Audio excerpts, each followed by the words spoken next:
Maintenant, j'aimerais passer à un autre sujet, toujours dans le même sujet. C'est le sujet du a posteriori. Questions qui peuvent se poser.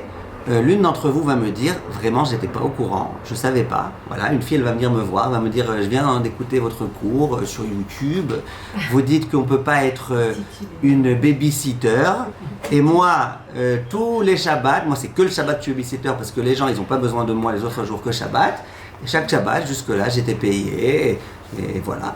Est-ce que on a le droit de profiter du Srar Shabbat? Alors là, j'ai pris un exemple où c'était Béchogeg. Elle ne savait pas. Elle connaissait pas la halakha. Disons, elle connaît la halakha. Ouais. Alors, si on a fait de façon permise avec une avla, là, il n'y a strictement aucun problème. Elle peut se servir de l'argent, et elle aura de la bracha avec son argent, il n'y a aucun problème. Maintenant, Maintenant, que se passe-t-il si, elle savait malgré tout? Il n'y a pas l'importance. C'est en réécoutant le cours qu'elle a vu que c'était vraiment... ça arrive. Voilà. Ou par exemple, je vous donne un exemple. Le Shulchan Aruch, Siman Resh Meme Saïf Vav, il dit comme ça. S'il y a un goy, c'est un cas dans le Shulchan Aruch, je crois de Shabbat. Si un goy m'a forcé à se servir de mon four pendant Shabbat. À l'époque, il y avait des fours, souvent c'était des fours qui servaient à plusieurs personnes. C'était mon four. Chaque personne qui voulait faire ses chalotes dans mon four, elle devait me payer. Quelqu'un vient, un goy il vient, et soit avec mon consentement, soit sans mon consentement, il vient, pendant Shabbat, il se sert du four et il dit, c'est pas grave, je le paierai après, pas de problème, c'est pas genre un voleur, il dit, je le paierai après. Il vient à Motzei Shabbat, il me dit, voilà, je me suis servi de ton four pendant 2 heures, tiens, prends 100 shekels. Shulchan Aruch dit, donc maintenant, lui c'est un goy, il a le droit de cuire Shabbat, c'est pas son problème. Mais moi, j'ai pas le droit de recevoir de l'argent pour un travail effectué pendant Shabbat.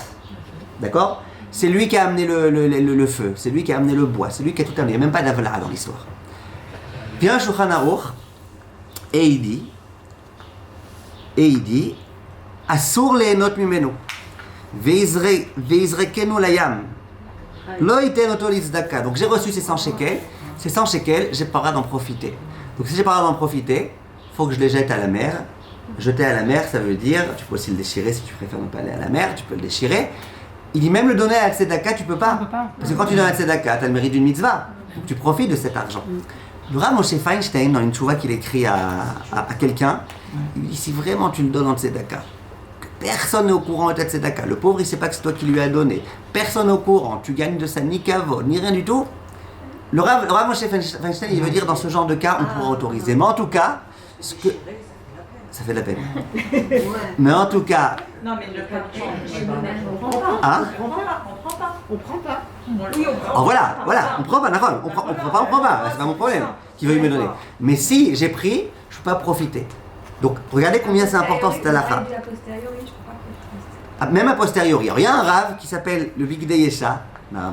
Il y a un rave qui s'appelle le Bigdei Yesha, qui est rapporté par le Chafetz Chaim, qui dit que c'est que a priori que tu n'as pas le droit. Mais si on te l'a déjà donné, allez, tu peux t'en servir. Le Chafetz Chaim, il n'est pas d'accord avec ça. Il dit même a posteriori, de l'argent que tu as reçu pour un travail effectué pendant Shabbat, tu n'as pas le droit, un travail ou un profit. Il n'y avait pas une cabana, il n'y avait pas d'accord. Il n'y avait pas d'accord avant, donc c'est tombé comme ça. Donc éventuellement, on peut le donner à quelqu'un si personne ne sait. Le Rav Moshe Feinstein, il dit on peut donner à un pauvre en tant que tzedaka si personne ne sait. On peut donner à un goy. De quoi cet argent? Non, c'est un profit. Non, c'est comme un goy. Mais non, toi tu donnes au goy, le goy demain il te rendra un autre service. Ça s'appelle un service. Et si je le laisse dans la rue, mon Aucun rapport, comme elle dit, je le laisse quelqu'un. Je le mets sur un banc dans la rue. Il y a quelqu'un qui va aller. Ah, très bien. Très bien, c'est une très grande marloquette, tout cette sugia-là. Quelqu'un a cuisiné Bassar Bechalav. On est d'accord que Bassar Bechalav, c'est assourd à la consommation, c'est assourd aussi à la cuisson, c'est assourd aussi au profit. Est-ce que c'est permis de le donner à quelqu'un? Non, il va me rendre un service. Est-ce que c'est permis de le donner à un animal? Il y en a qui veulent dire, ben non, parce que ça te réjouit d'être... Animal en profit. Je sais pas qui va le prendre. Voilà, être efker, très bien. Être efker, c'est une marloquette. Est-ce qu'on a le droit de mettre une chose efker en sachant très bien que quelqu'un le prendra et que malgré tout j'ai eu ma petite BA? Mais en tous les cas, pour l'instant, venez, on reste dans les trucs simples. D'une façon générale, donc, on n'a pas le droit. Maintenant, si c'est Béchogeg, je savais pas que cet argent, je ne savais pas que c'était interdit pendant Shabbat d'être payé pour un travail. D'accord? Ou alors je ne savais pas que cet argent m'a été payé pour un travail interdit. Et après j'apprends une fois que j'ai déjà reçu, mais c'était Beshogeg. Le Shmirat Shabbat qui est le Cheta, il prouve que c'est Besséder. Donc tout ce dont on dit que c'est interdit, c'est quand c'était Bémézid. Tu savais que c'était Shabbat, tu savais qu'on ne devait pas recevoir de l'argent pour Shabbat, mais tu as reçu. Alors on dit, désolé, tu jettes ton argent.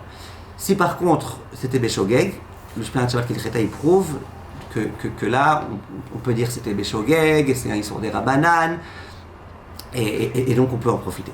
Qu'est-ce qui serait égal à qu'est-ce qui serait équivalent à cette histoire de fond là aujourd'hui? N'importe quoi. Enfin, vous demandez un exemple concret. Oui, parce que le fond vous avez une location de vélo, d'accord, dans lesquels vous louez des vélos. Oui. Vous avez en bas de chez vous des vélos. Ouais. Et soit c'est quelque chose, soit vous êtes en Israël et donc vous écrivez une grande pancarte, la personne qui veut elle peut, mais après elle paiera.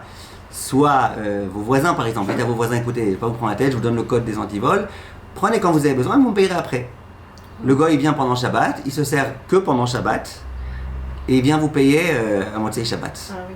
Donc là, vous devez lui dire, non, moi je ne reçois pas d'argent que pour Shabbat. Vous voulez faire une avla, très bien. Oui, on fait un forfait, tu prendras... Après alors hein? Alors on peut faire, il vient dimanche matin, disons. Il dit voilà, dimanche matin, eh bien, hier je t'ai pris ton vélo, je voudrais te payer le vélo.